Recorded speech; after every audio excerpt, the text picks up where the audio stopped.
আজি আপোনালোকৰ ওচৰলৈ লৈ আনিছোঁ মই আনাৰসৰ এটি অতি সহজ ৰেচিপি য'ত থাকিব সমপৰিমাণৰ মিঠা জ্বলা টেঙা।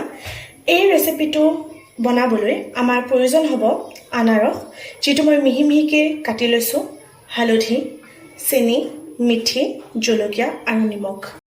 এতিয়া আমি কেৰাহীটো গৰম কৰি তেলখিনি গৰম হ'বলৈ দিছোঁ। এতিয়া ইয়াত তেলটো গৰম হোৱাৰ লগে লগে আমি ইয়াত মিঠিখিনি দি দিছোঁ। মিঠিখিনিৰ লগতে আমি ইয়াত জলকীয়া 3টা দি দিছোঁ।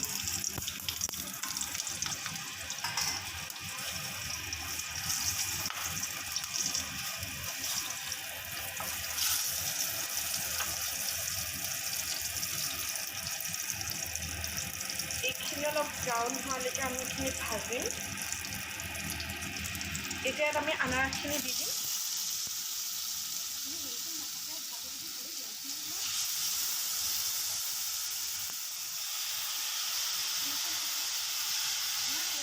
এতিয়া আনাৰসখিনি 2-3 মিনিটমান সময় ভাজি ল'ম।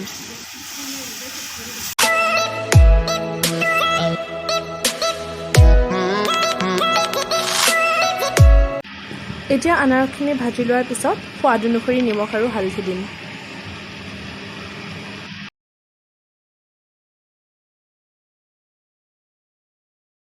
এতিয়া গোটেইখিনি ভালদৰে মিক্স কৰি লোৱাৰ পিছত 2-3 মিনিটমান সময়ৰ বাবে ঢাকি দিম। এতিয়া 3 মিনিট হৈ গ'ল। এতিয়া ঢাকোনখন আঁতৰাই দিম। বেয়া নাপাব, মোৰ কেমেৰাটো ছাডেনলি অফ হৈ গৈছিল, সেইবাবে মই দেখুৱাব নোৱাৰিলোঁ। মই ইয়াৰ আগত এবাৰ আধা চামুচ চেনি আৰু অলপমান পানী দি আনাৰসখিনি সিদ্ধ কৰি অলপ নমাই থলোঁ, যিহেতু মোৰ ঘৰত সকলোৱে সমপৰিমাণে মিঠা নাখায়। এতিয়া মই অলপ লৰাই ইয়াত সোৱাদ অনুযায়ী 2 চামুচ চেনি আৰু পানী দি সিদ্ধ হ'বলৈ পুনৰ ঢাকি দিম।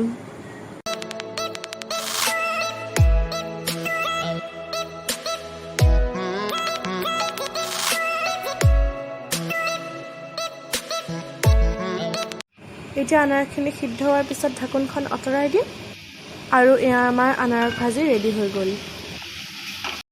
আৰু ইয়াৰ লেফ্ট ছাইডে আছে বেছিকৈ মিঠা দিয়া আনাৰসখিনি আৰু ৰাইট ছাইডে আছে কমকৈ মিঠা দিয়া আনাৰসখিনি। যদি ৰেচিপিটো চাই ভাল পালে তেনেহ'লে লাইক, শ্বেয়াৰ, কমেণ্ট, ছাবস্ক্ৰাইব কৰিব আৰু কাষতে থকা বেল আইকনটো প্ৰেছ কৰি দিব।